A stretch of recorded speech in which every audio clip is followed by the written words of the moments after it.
دیتے زہرا واپس نہ جاتی، زہرا اگلا مطالبہ شوہر کی خلافت کا کر دیتے، سیدہ فوراً اگلا مطالبہ۔ تو یہ سوال فدق کا نہیں جھٹلایا جا رہا، یہ خلافت علی سے بچنے کی کوشش کی جا رہی ہے۔ انہوں نے خلافت امیر المومنین سے بچنے کی کوشش کی، لیکن بہت برے طریقے سے خود بھی پھنس گئے اور ماننے والوں کو بھی پھنسا گئے۔ ہم نے نبی کے بعد امامت کو مانا، ایسے ہی ہے، امام کو منبر تخت ملے یا نہ ملے، امام امام ہی ہوتا۔ یوسف قید خانے میں بھی نبی تھے، موسیٰ جنگلوں میں پیغمبر تھا، اور فرعون تخت پہ بیٹھ کے بھی لعنتی تھا۔ اس کا مطلب ہے کہ لعنتی تخت پر بھی بیٹھ جائے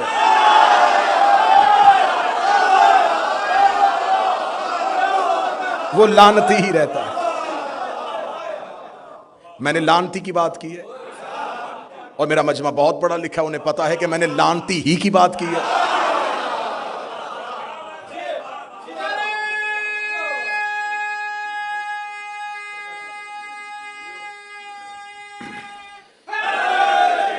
اب اگر فرعون کو بادشاہت مل گئی ہے تو پھر کیا کریں؟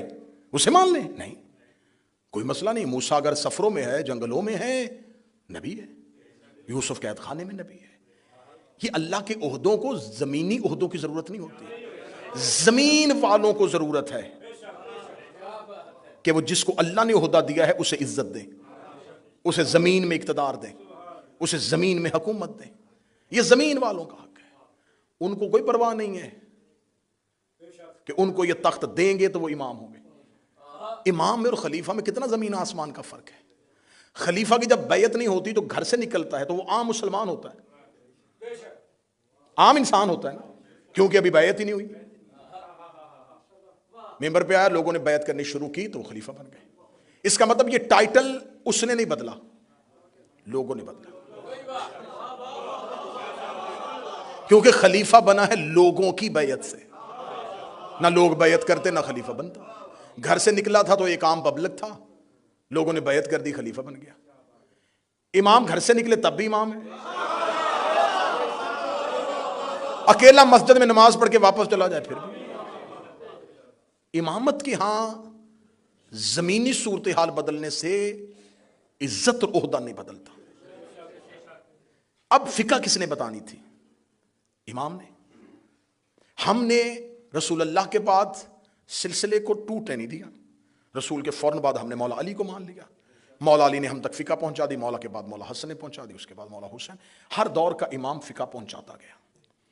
ادھر فقہ کا کوئی بندوبست نہیں ہے، ادھر صرف بادشاہت ہے، خلافت، پہلا خلیفہ، دوسرا خلیفہ، تیسرا خلیفہ، چوتھا خلیفہ۔ بعد میں یاد آیا کہ ہمارے پاس تو امام ہے ہی نہیں۔ میں حقائق پڑھ رہا ہوں۔ اب آج اہل سنت کے جتنے بھی اسکول آف تھاٹ ہیں، حنفی ہیں، شافعی ہیں، حنبلی ہیں، مالکی ہیں، یہ سارے کے سارے اسکول آف تھاٹس کہتے ہیں کہ جو ہمارا سب سے پرانا بزرگ ہے وہ ابو حنیفہ ہے۔ یہ سب سے پہلے آئے تھے۔ یہ جب آئے ہیں اس وقت تک حکومت پہنچتی پہنچتی چوتھے دور کو کراس کرتے ہوئے پانچویں دور کے قریب پہنچ گئی۔ 4 خلافتوں کا دور گزر گیا اور مسلمانوں کے پاس ابھی تک کوئی فقہ نہیں تھی۔ تم نے پہلا امام بنایا ابو حنیفہ کو، جب تک وہ امام نہیں بنے تھے تم کس کی فقہ پر عمل کرتے تھے؟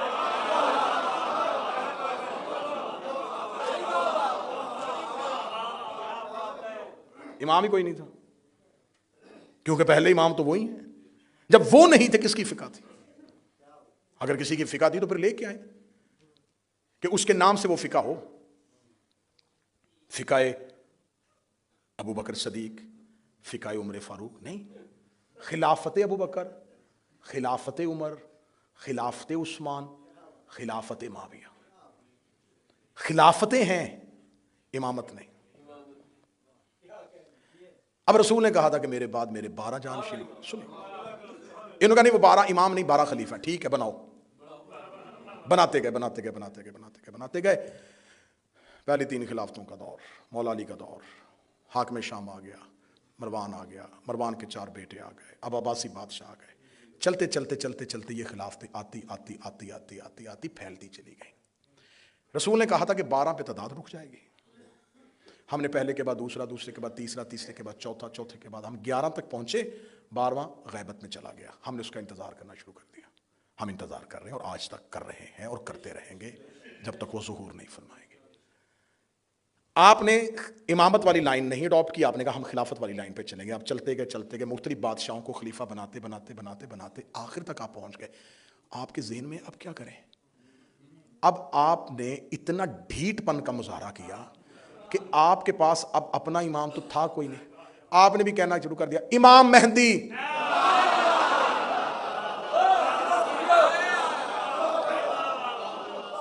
اچھا امام علی نہیں کہا.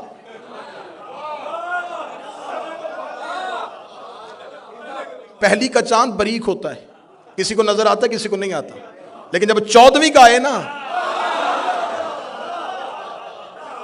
علی امامت کا پہلی کا چاند ہے، میرا مہدی 14ویں کا چاند ہے.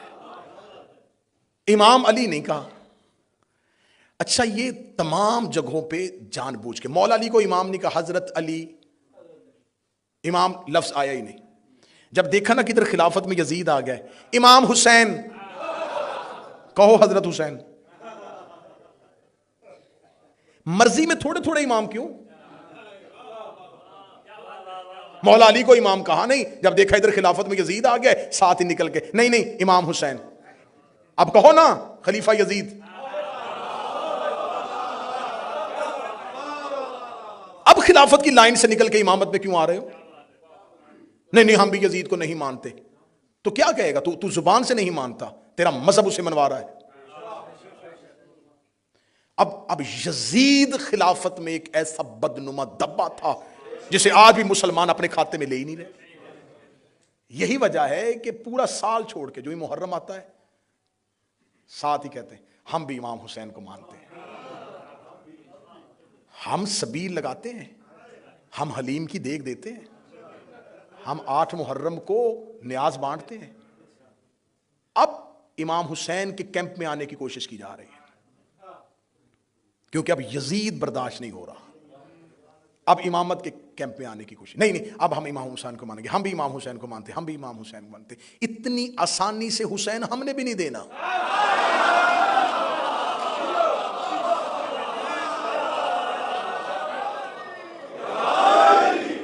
اتنی آسانی سے ہم آپ کو حسین نہیں دیں گے. ہم نے کوئی حسین آسانی سے لیا؟ ہم آسانی سے حسین نہیں دیں گے کہ آپ آج اور آگے ہم یہ حسین کو مانتے. اب آپ نے حسین کو نہیں. حسین ایک نظام کا نمائندہ ہے، یزید بھی ایک نظام کا نمائندہ ہے. حسین اپنی مرضی سے امام نہیں بنے، اسی نظام کے تحت امام بنے. سطر اگلی بڑی مشکل ہے، کم کلیجوں سے نیچے اترے گی. یزید بھی مرضی سے خلیفہ نہیں بنا،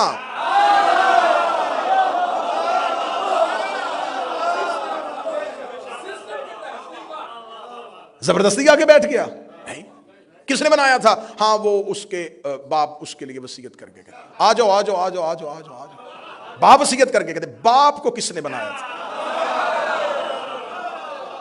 اس کے لیے تیسرے خلیفہ نے سفارش کی تھی. تیسرا خلیفہ کس نے بنایا تھا؟ وہ جی ان کے لیے دوسرے خلیفہ کمیٹی بنا کے. دوسرا کس نے بنایا تھا؟ اس کے لیے پہلا وصیت کر کے چلا گیا تھا. پہلا کس نے بنایا تھا؟ وہ جی سقیفے میں مسلمانوں نے بنایا تھا. پھر مان جا یزید سقیفے کی پیداوار ہے.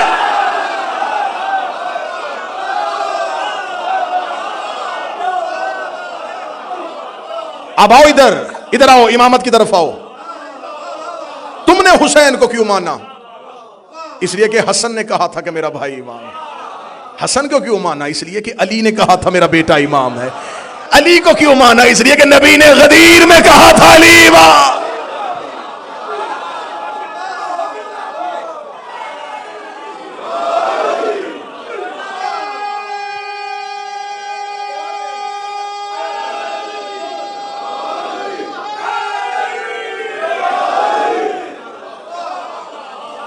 یہ ہے سیدہ کی تحریک.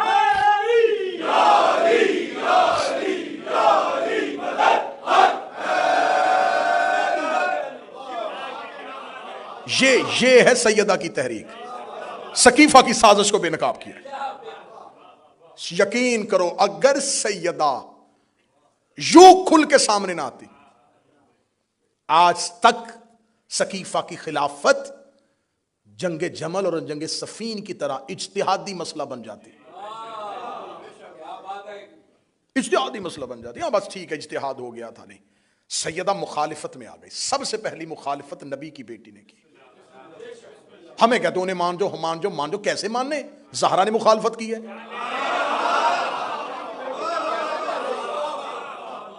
بھئی کیسے تسلیم کر جائے؟ نبی کی بیٹی مخالفت کر رہی ہے، وہ وصیت کر کے جا رہی ہے. کیا میں ان لوگوں کو اچھا نہیں سمجھتی؟ میں ان کے لیے بد دعا کروں گی. ہم انہیں کیسے تسلیم کر لیں؟ لہذا سیدہ نے اس بہت بڑی سازش کو بے نقاب کیا. غدیر محفوظ ہو گیا، سقیفہ بدنام ہو گیا.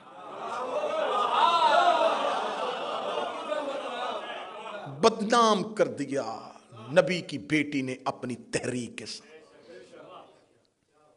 اب جب یہ اسلام دو نظام کے تحت چل رہا ہے، ادھر خلافت چل رہی ہے، ادھر امامت چل رہی ہے.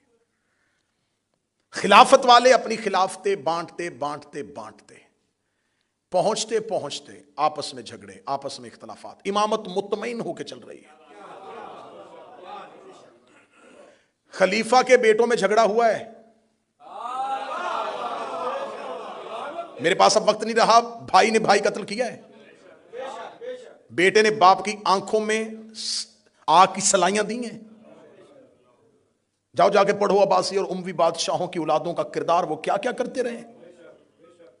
وہاں حکومتوں کی لڑائی اور جھگڑے ہوئے. امام کے جانے کے بعد کسی امام کے 11 بیٹے، 13 بیٹے، 9 بیٹے، 8 بیٹے، کوئی جھگڑا نہیں. انہیں پتا تھا امام ہم نے نہیں بنانا، اللہ طے کرے گا اور جو ہوگا وہ اگلا امام. خلافت کے گھر جھگڑا رہا، امامت کے گھر جھگڑا نہیں ہوا. امام مطمئن رہے. انہیں پتا تھا امام کے بیٹوں نے اختلاف نہیں کیا امامت میں کہ مجھے امام بناؤ میں امام بنوں گا. نہیں، وہ مطمئن ہے. وہ کس لیے مطمئن؟ انہیں پتا تھا کہ امام ہم نے نہیں بنانا. جب امام کے بیٹے مل کے امام نہیں بناتے، سر نہ ہلانا، زبان سے بولنا. جب امام کے بیٹے مرضی سے امام نہیں بناتے تو غلام کے بیٹے مرضی سے امام کیسے بناتے؟